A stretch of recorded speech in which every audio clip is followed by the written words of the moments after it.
നമസ്കാരം. GST find ഇന്ത്യയിലേക്ക് സ്വാഗതം. ഞാൻ ലക്ഷ്മി. ഇ-വേ ബിൽ സിസ്റ്റത്തിൽ നടന്ന പ്രധാനപ്പെട്ട മെച്ചപ്പെടുത്തലുകളെക്കുറിച്ചുള്ള ഒരു പ്രധാന GSTN ഉപദേശം നിങ്ങളിലേക്ക് എത്തിക്കുന്നു.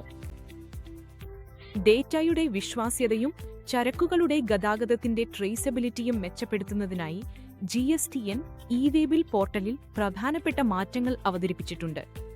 ഈ അപ്ഡേറ്റുകൾ സിസ്റ്റം വഴി ഇടപാടുകൾ സ്വയം ക്ലോസ് ചെയ്യുന്നതിനും കൂടുതൽ ശക്തമായ ഒരു അനുസരണാ ഘടന ഉറപ്പാക്കുന്നതിനും സഹായിക്കുന്നു. ഇവയിൽ ഏറ്റവും പ്രധാനപ്പെട്ട മാറ്റങ്ങളിലൊന്ന് ബിൽ ടു ഷിപ്പ് ടു ഇടപാടുകളുമായി ബന്ധപ്പെട്ടതാണ്. ഇനി മുതൽ ഇ-വേ ബിൽ സൃഷ്ടിക്കുമ്പോൾ ship to GSTIN field നിർബന്ധമായിരിക്കും.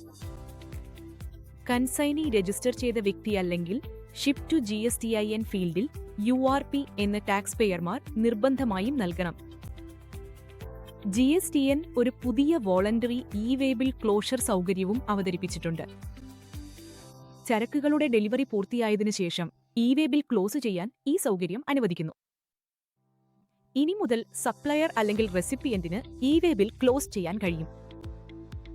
Closure ആവശ്യത്തിനായി മൊബൈൽ നമ്പർ രജിസ്റ്റർ ചെയ്ത ട്രാൻസ്പോർട്ടർ അല്ലെങ്കിൽ ഓഥറൈസ്ഡ് വ്യക്തിക്കും ഇ-വേ ബിൽ ക്ലോസ് ചെയ്യാൻ കഴിയും.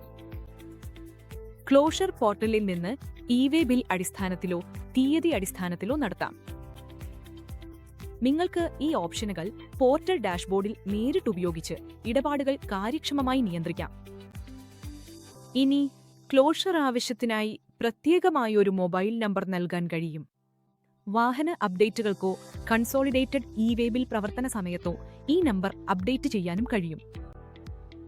വാലിഡിറ്റി നീട്ടുമ്പോഴും ഈ മൊബൈൽ നമ്പർ മാനേജ് ചെയ്യാൻ കഴിയും.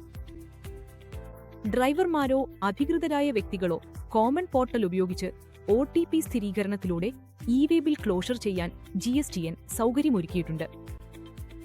ഇത് ഓൺ ദ സ്പോട്ട് വെരിഫിക്കേഷനും വിജയകരമായ ഡെലിവറിക്കും ശേഷം ഉടൻ സിസ്റ്റം അപ്ഡേറ്റും സാധ്യമാക്കുന്നു.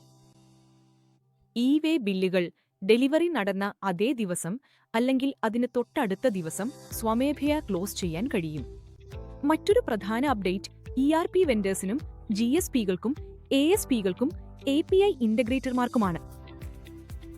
ആവശ്യമായ API മാറ്റങ്ങൾ ഇതിനകം തന്നെ സാൻഡ്ബോക്സ് എൻവയോൺമെന്റിൽ പുറത്തിറക്കിയിട്ടുണ്ട്. ഈ മാറ്റങ്ങൾ 2026 ജൂൺ 15 പ്രൊഡക്ഷൻ റോൾഔട്ടിന് നിശ്ചയിച്ചിരിക്കുന്നു.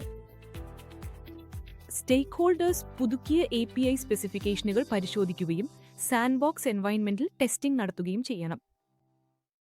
ഇംപ്ലിമെന്റേഷൻ ഡെഡ്ലൈനിന് മുമ്പ് എല്ലാ കോൺഫിഗറേഷൻ മാറ്റങ്ങളും പൂർത്തിയാക്കുന്നത് അത്യാവശ്യമാണ്. പുതിയ വർക്ക് ഫ്ലോയിൽ പരിചയപ്പെടുകയും കംപ്ലയൻസ് റെഡിനെസ് ഉറപ്പാക്കുകയും ചെയ്യണമെന്ന് GSTN നികുതിദാതാക്കളോടുകൂടി ഉപദേശിച്ചിട്ടുണ്ട്.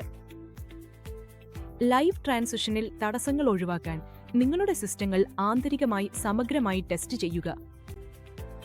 ഈ മെച്ചപ്പെടുത്തലുകൾ ഇ-വേ ബിൽ ഇക്കോസിസ്റ്റം കൂടുതൽ സുതാര്യവും ട്രേസബിളും സിസ്റ്റം അധിഷ്ഠിതവുമാക്കുന്നതിനാണ് ലക്ഷ്യമിടുന്നത്.